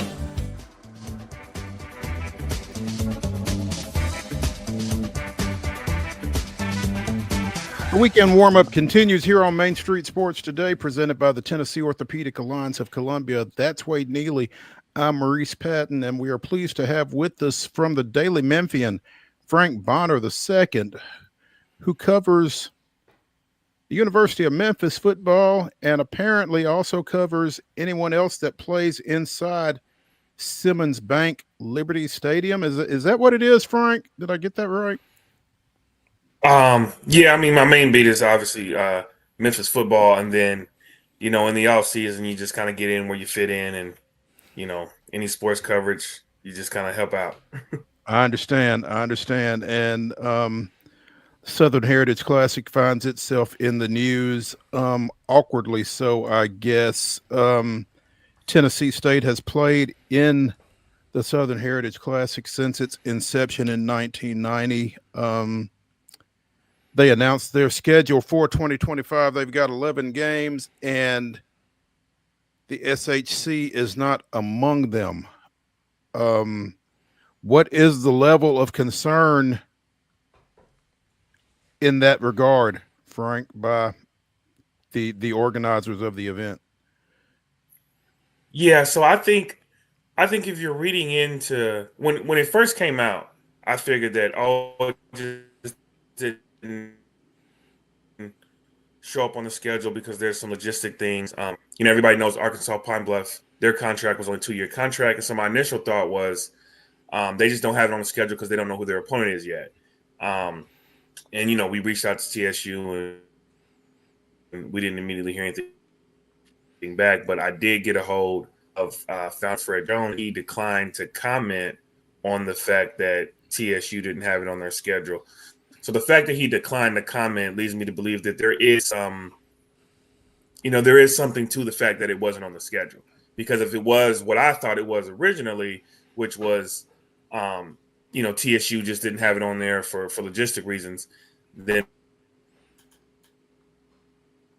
my assumption would be that would be in jeopardy, that TSU may or may not be in this year's Classic. Would certainly be a shock to the system. Again, they have played in every Southern Heritage Classic since the start back in 1990. From what you can gather, off the record or anything else, what do you feel like TSU's holdup would be? Because they've got a couple of open dates that they could accommodate the game. They've only got an 11-game schedule to this point, but the second and third weekends in September are both available. It seems like. So, what have you been able to gather as to what might be Tennessee State's concerns?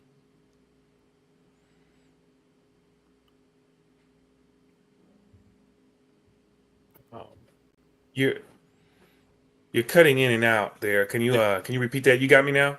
Yeah, we've got you now. Yeah, thanks. So just trying to figure out, what might be TSU's concerns, what might be their holdup in terms of committing to the event for 2025. I haven't talked to I haven't gotten anybody on the phone or an email specifically from TSU to kind of explain that, but my assumption would be that I wonder if, for most of the years, it's been TSU versus JSU, right? Mm-hmm. And then the last 2 years has been Arkansas Pine Bluff. You don't know if Arkansas Pine Bluff, is going to be the opponent. I wonder if the uncertainty about the opponent may be what is causing them to kind of hold up on adding that to their schedule. I don't know. But in talking to Fred Jones, I know some people were wondering if JSU would ever come back. It sounds like they're in conversation. He said that JSU told him back in December that they had a scheduling conflict for the date for 2025. But the fact that those communication channels are happening opens the door possibly for JSU to be back in the future, maybe. Which maybe, if TSU if they hear that, then maybe that will entice them to stay in. I don't really have the answers to that right now because TSU hasn't responded to requests to kind of have that conversation. Frank, I'm curious, as this thing and this saga kind of goes along, is there a definite date that this needs to be resolved by? Because, we're talking about a pretty big operation here and certainly something that a lot of planning and prep has to go into. So I'm curious, what have you heard? What have you learned? Is there a hard deadline, perhaps, good, bad, or indifferent on this thing?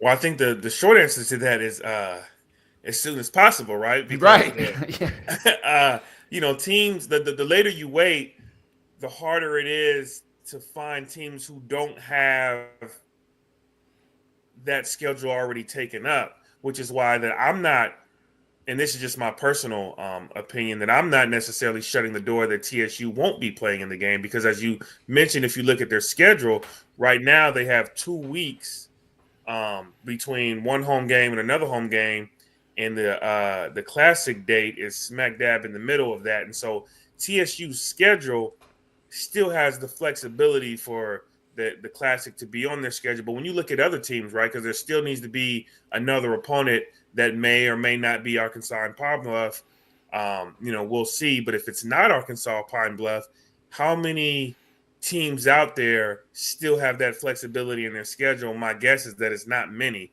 And so, the later in the schedule that you get, the harder it will be to find a team that doesn't already have that taken up. Worst case scenario for the Classic, with no Arkansas Pine Bluff under contract right now, and the uncertainty with TSU, the possibility is that, I guess, that the Classic doesn't come off. I mean, you don't have either team or any team committed for this year. Yeah, from what I can tell about Fred Jones, he's dealt with a lot of hiccups over the years with the Classic. I would be surprised if the Classic doesn't happen. Whatever it looks like, whoever's playing, I'm betting on Fred Jones to pull it off. Okay. Yeah, so a doomsday scenario is no game, right? But you feel kind of semi-confident that there might be a game. It's just a question of what it looks like, perhaps. Yeah, right. Because, Fred Jones was in this predicament not too long ago, 2 years ago, when Jackson State pulled out and he had to go and find Arkansas Pine Bluff, right? So, Fred Jones isn't sitting on his hands during all this, right? He's doing his due diligence. He's staying in communication with who he needs to communicate with. So I do feel confident that he's going to do what he needs to do for the game to happen and for that weekend to be a success, no matter who's playing in that game. Frank Bonder II of the Daily Memphian joining us here on Main Street Sports Today, presented by the Tennessee Orthopedic Alliance of Columbia. TSU set to open its 2025 schedule at home on August 30th against North Carolina A&T in the John Merritt Classic. The following weekend, they would host FCS national champion North Dakota State at Nissan. Then they are next scheduled to play on September 27th. It would be their Big South / Ohio Valley Conference opener against visiting Tennessee Tech. So right now, again, TSU is open on both the 13th and the 20th. Do you know, Frank, which of those dates the Southern Heritage was looking at playing? Yeah, it's the weekend of September 11th to 13th. So the game would be on the 13th. Mm-hmm. Okay. And what's interesting about TSU's schedule is that right now they have 11 games. Mm-hmm. Last year they had 12 regular season games, but the 3 years prior they only played 11 games, and so they kind of put themselves in a position where they could play 12 or 11 this year, because we've seen 12 and 11 in previous years out of that TSU schedule. Yeah. It's a big weekend in Memphis. Folks all over the Southeast and beyond kind of schedule around this event. Weekend of events. Obviously, when it's TSU and Jackson State, it's two, fairly titanic HBCU programs, both on the field and just in terms of HBCU lore, and always a fantastic event when those two have gotten together before. As we mentioned earlier in the show, Coach Prime kind of interjected himself in the midst of that and got Jackson State pulled out. But yeah, a lot of concern, I would think, among the faithful for Tennessee State. Maybe not so much for Arkansas Pine Bluff, because, as you said, they were only in it on a 2-year deal anyway. But again, it sounds as if Fred Jones was going to have to find at least one team for this year's event. Yeah, and then, to your point about what it means to the city economically and financially in terms of having, the alumni coming to the city, businesses, a lot of businesses, that's their biggest weekend in terms of traffic and, patrons coming in and out. And then, the TSU alumni has gotten used to having that on their schedule, marking that date on their calendar. And so my assumption would be that the TSU alumni would love to see TSU continue to be a part of that game. Yeah, it feels like a big event that needs to happen, whether TSU is involved or not, just to kind of keep the momentum rolling. Because, like you said, there's so many factors at play, it seems like, for a game between such storied franchises. But the economics, that's the part that I'm fascinated by, is that so much around the city kind of revolves around this event as well. Yeah, because and Fred Jones will tell you this: the Classic is not just the game, right? It's a weekend of events that the city, people who aren't football fans or some people who may not care to watch the game still look forward to the Classic because everything that surrounds that weekend, and so you still would like to have that entire weekend be a part of. It's embedded in the city's culture at this point.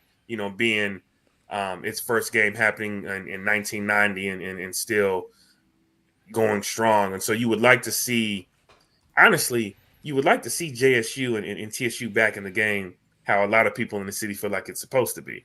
Now, we'll see if that happens later on down the line, but that's what you would like to see happen with the Classic, at least in my opinion. Yeah, because, I guess just from an HBCU standpoint, TSU and Jackson State probably have the most representation in Memphis, and certainly it's an easy trip for a lot of those alumni and a lot of those fans for both of those schools. So that would again be the ideal situation. But again, certainly Jackson State isn't available this year, and Pine Bluff has not released their schedule yet, so we don't know where they sit for this year. Is that right? Correct. TSU was the first to release their schedule, so we'll see what that looks like in the coming. And I think this is going to happen relatively fast because to your point, it needs, there needs to be a date in terms of when this is all going to get rectified or whatever. So I anticipate that sooner than later, we'll at least hear some rumblings about what the heck is going on with all that. Well, like you said, sooner rather than later would be most convenient for most folks involved. And I'm sure Fred Jones would like to get it wrapped up sooner rather than later as well, just to get it off his plate. Sure. Yeah. Frank Bonner. Yeah. Go ahead. Frank Bonner, the second of the Daily Memphian, joining us here on Main Street Sports today. Frank, you're there in Memphis, and we would be remiss if we didn't ask you, Coach Penny's team took it on the chin last night against Temple. What's the temp like down there right now? They've been playing some awfully good ball here to this point, but a tough one last night. Yeah, and I think my coworker Parth, he's been on that. He's our men's basketball beat writer, but from looking at his coverage and the post game comments, obviously it was a loss that they couldn't have in terms of how they played and everything. But there's not immediate panic out of that loss. And when you look at the conference, right, it's a conference that doesn't create quality wins for Memphis, right? So they basically have to almost win every game.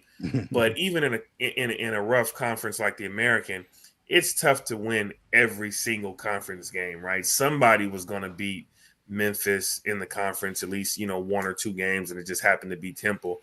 But the way that they've been playing, Haggerty, I think they'll get that turnaround and they'll bounce back pretty nicely.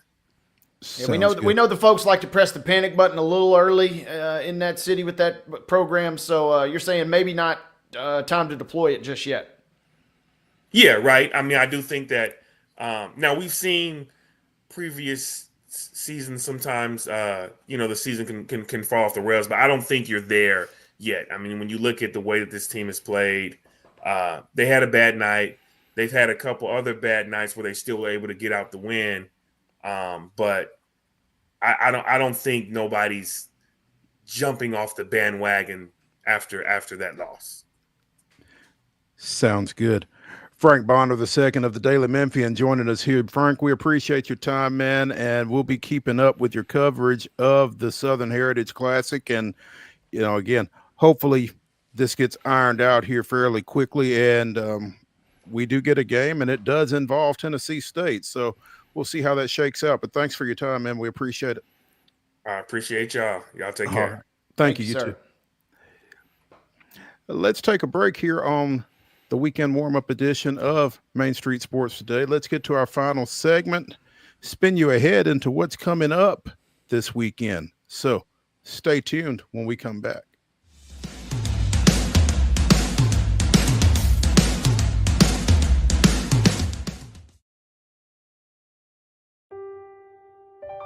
This holiday season, the largest lantern festival in the country returns to Nashville Zoo. Experience more than 1,000 all-new, handcrafted lanterns, towering creatures, magical worlds, and a North Pole village. At the center of it all, the Smashville Ice Rink. Welcome back to Zoolumination at Nashville Zoo. Bigger, brighter, and better than ever.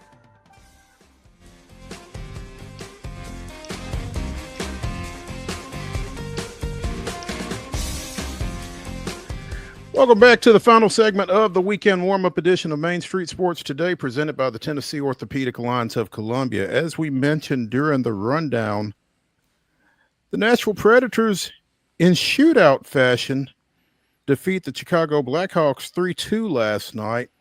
That's back-to-back victories for the Predators, which has not happened a whole lot this season. So now we turn our attention to tomorrow night, 7 o'clock at Bridgestone Arena. That'll be the fourth game in a 5-game homestand for the Preds as they take on visiting Minnesota. And I think Nashville has won 3 straight games once this season. So we know what's on the line here. Yeah, it's going to be a big night for the Preds, trying to get it done. Yeah, they beat Chicago like they were supposed to. Kind of hopefully start stacking some mojo together, which would be nice. But most importantly, tomorrow night, Mo, it's Keith Urban bobblehead night. You cannot lose. I don't care who you're playing. You cannot lose at home with Keith Urban in the house. He's going to do the anthem. He's going to have a little cameo, and it's bobblehead night. First 10,000 will get their Keith Urban bobblehead. You cannot lose that game. Well, there you go. It's the challenge is that's what you're dealing with. That's my hockey analysis right there. You just can't lose Keith Urban bobblehead night. They got Jelly Roll night coming later this year too. You cannot lose on the bobblehead nights. If you can lose a few games, on a car flag giveaway night. You can't be losing on bobblehead night. That'll get you run afoul of your fan base right there. Well, I mean, it would just be downright disrespectful, right? Mm-hmm. Okay, so there you go. Memorial Gym will be hopping all weekend as Tennessee's men come to town tomorrow for a matchup with the Commodores. Again, that's a 2:30 tip. You can see it on the SEC network. And then you've got the women playing on Sunday. Vanderbilt with a big win. We've talked with Joe Sullivan and with other folks about kind of where the wins were going to come from in SEC play for the Commodores.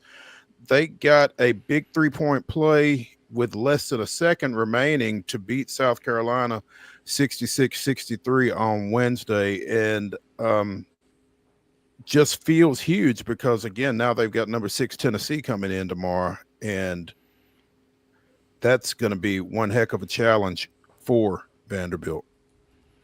Yeah, it'll be a tall order. They've certainly had the Memorial Magic at times, and I'd say there's a fair dose. No point spread listed on this game just yet. Tennessee presumably going to be, a decent little favorite in the game, but Vanderbilt playing at home, playing with some confidence, playing with kind of house money in many regards with the success they've had thus far. a chance to get a real signature win. And if you're a fan of Vanderbilt or Tennessee, I suppose for that matter, you can do the double dip tomorrow night, Mo. You can go to the game at 2:30 and then make your way straight to Bridgestone Arena for bobblehead night. Well, and you would want to go ahead and get there once the game gets over with at Memorial to be one of the first 10,000 and get that bobblehead, because I would imagine if you're going to the Predators game, you don't want to not get a bobblehead. That's a good point. I like what you're doing there. And as far as the game goes, I will be fascinated to see. Tennessee's obviously had a bad night versus Florida, but other than that, they've been pretty steady. It feels like Vanderbilt's going to need a little bit of a combination of Tennessee having. Vanderbilt can win if Tennessee has a mediocre night and then they play at an exceptionally high level. If Tennessee has a very bad night, Vanderbilt could get by, with a solid effort. But if Tennessee is playing at their best, it still feels like the Vols will be good enough to win this game, no matter what level Vanderbilt matches them. So I'm fascinated to see how Tennessee performs, because it feels like the game kind of hinges on what Vols team shows up tomorrow. I think the game kind of hinges on what Vols team shows up, and I think it also hinges on how Vanderbilt deals with Milicic and Kate Phillips, because, we've talked about their relative lack of size, and those two guys have really been mainstays for Tennessee at various points throughout this season. So particularly, Phillips has had some timely interior baskets for UT, and as a youngster is really coming along. So, yeah, should be an interesting matchup. Again, on Sunday, it's the women's turn as We Back Pat week continues to be observed across the Southeastern Conference and across the country. Teams and the conference are involved in a week-long initiative focused on bringing awareness and recognition to the Pat Summit Foundation and its fight against Alzheimer's disease. So that will be right at the forefront of Sunday's game, I'm sure. And again, all across the Southeastern Conference, that's being observed, including Tennessee's game last night at home against Mississippi State. So, yeah, big matchup for a number of reasons. One, Vanderbilt continuing to try to break into the top 25. Tennessee has made its way there with its first-year coach and just trying to maintain its momentum. Yeah, that'll be, similar script in the sense that Tennessee's coming in with the bigger expectations, it feels like, on Sunday. But also Vanderbilt is playing at a high level. I'm looking forward to both of these games. I pulled it up just now. If you want to get in the door, I got a couple friends going to the Sunday game. It made me think of this. Going to cost you around $100. Those dang pesky fees is what gets you, Mo. But it's going to cost you about 100 bones to get in the door on Saturday. But you can get in for roughly $50. Cheapest tickets list is $34. And then after you give the tax man his little cut there, you can get in for around $50. So affordable option on Sunday, for most. And it should be two really good games. I look forward to checking out a little bit of each of these, hopefully. I think they should both be fantastic games. And it's nice to see that game moving back toward, must-see TV or must be in the gym after, it kind of lost that luster a little bit for a period of time. So welcome back, UT Vanderbilt. Speaking of rivalries, we've mentioned it, 100 Miles of Hate. MTSU's men and women have both had a week off since their wins over, not Jacksonville State. Who did they beat after that? Was Jack State their last game? MTSU? I thought so. Yeah. You're right. I'm wrong. So, yeah. And as we've talked about rest and rust, I wonder what the concern is having a week off before this big rivalry matchup with Western Kentucky, with the men coming to Murfreesboro for the late game at 6 o'clock tomorrow night, and the women going up to Bowling Green for a 2 o'clock tip. Yeah, that'll be another similar script to UT Vanderbilt in the sense there ain't no love lost between these two teams on either side, men or women's. But that's going to be the fun matchup. Man, it just feels like for a game with kind of so much deep, hate embedded in it, and a week off, I'm feeling a low-scoring game, and it feels like the team that takes care of the ball better on Saturday, on the men's side especially, is going to win that game. But I feel like we're in store for an ugly game because there's going to be so much emotion, and these teams haven't played this week. They will be rested, but I think that does lead to some rust. Yeah. You wonder if Mustafa can continue his high level of play. He's had back-to-back games with 22 points and 9 boards, and if he can continue to give MTSU that anchor on the interior, that's really going to help them out, you would feel like. So interesting to keep an eye on that. And again, MTSU's women have won their last 33 in Conference USA action, and as Chip pointed out, courtesy of Nick McDevitt, if they can continue their run through the conference, they would win their 50th consecutive game in the conference tournament championship game. So no pressure there for McDevitt's counterpart, Rick Insel, and the Lady Raiders. No, it feels like they've got the goods to win that game, even if they don't play necessarily at their best. I could be wrong, but they usually play at their best, as we've seen. You don't just win that many in a row by not towing the line every single night. Another thing on the men's, I think it's going to be a weird game too because Western Kentucky, man, they have had some weird games. Beat Liberty in a crazy game on the road, but then had a loss to Florida International, who's the lowest team, as we've talked about a number of times this week, lowest ranked team in KenPom in the conference, and then followed that up with another loss to Jack State. So it feels like Western Kentucky is one of those teams. They can beat anybody almost on any given night, but they certainly, as they've shown, lose to anybody. Yeah. Obviously, we will be keeping an eye on the outcomes there on Saturday. Wade, what do you know about Unrivaled? Getting ready to get cranked up, but not a lot. Enlighten me. Yeah. Well, I don't know a whole lot either because I've not been paying as much attention as I should have, but it starts tonight. They're going to play all their games at the University of Miami. Unrivaled is a 3-on-3 professional women's basketball league. Stewie, Brianna Stewart, and Nafisa Collier started this up trying to create some professional opportunities domestically for some WNBA players so that they don't have to travel abroad. You've got 6 teams with 36 total players. Brittany Griner is going to play in the league. Angel Reese is playing. Cameron Brink, Sabrina Ionescu, among others. 9-week season, including postseason play. There's an $8 million salary pool.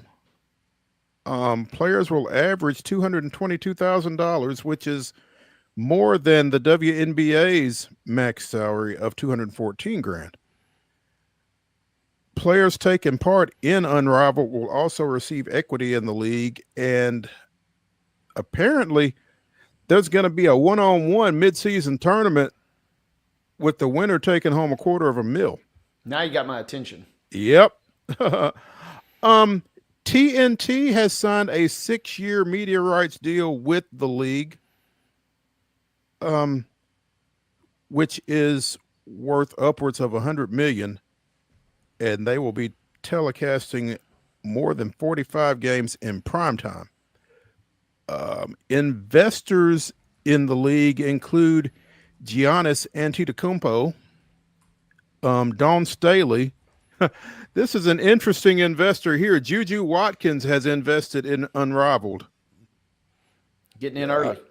I guess. Carmelo Anthony, Gino Auriemma, Dawn Staley, she's got a couple of extra shekels laying around, I guess, after today's news. Former ESPN executive John Skipper, tennis star Coco Gauff is an investor in the league. They have raised more than $35 million from various investors such as those. So, and I got my boy Gary Vaynerchuk in there too now, Mo. That's he's the social media guy that wants to own the Jets one day. So I keep Gary close to my vest in case I need him down the road. But that is an impressive list. And yeah, they got a couple games. I've not seen a single peep of an advertisement for this prior, but they're going to tip it off on TNT tonight.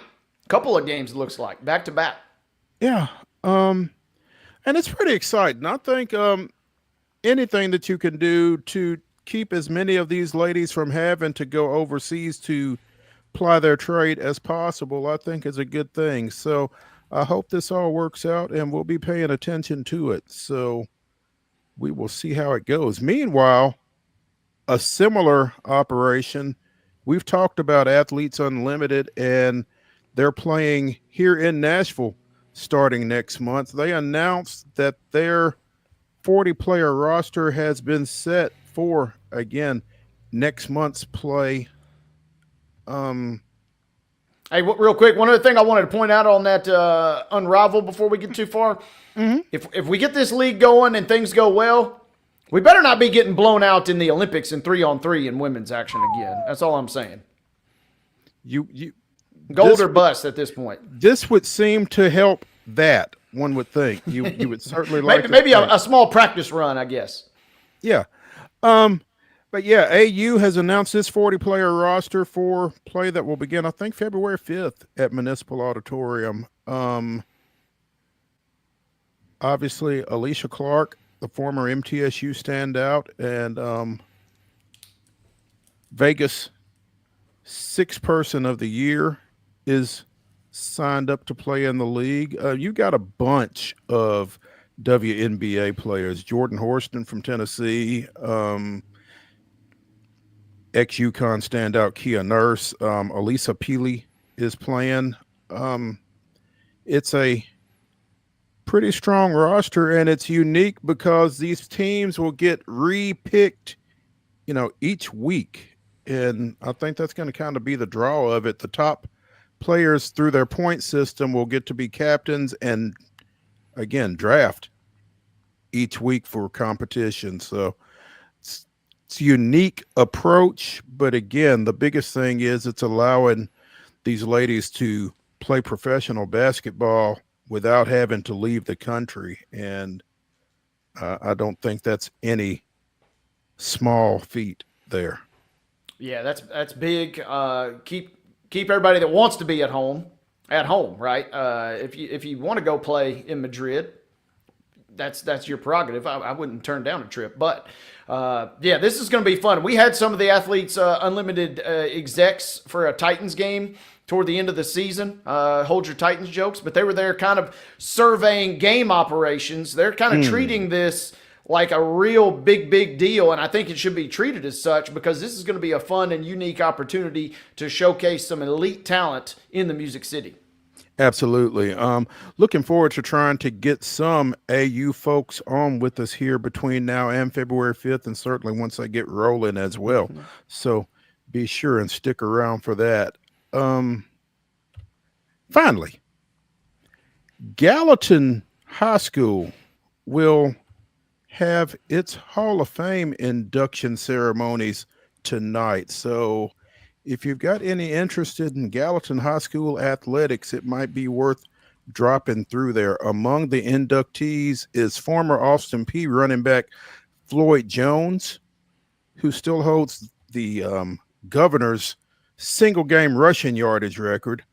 Donnie Mabe, who played down at Georgia and is now in athletic administration out at the University of Texas, and former Blue Raider basketball player Andrew Tunstall will be going into the Gallatin Hall of Fame. So things will start up with a reception at 5:30, and the induction ceremony will take place at 7:15 in the Jerry Vradenberg Gymnasium on Bobby Luna Court between boys and girls basketball games. So be sure and check that out. That's going to do it for the weekend warm up here on Main Street Sports today, presented by the Tennessee Orthopedic Alliance of Columbia. We will see y'all Monday at 2 o'clock.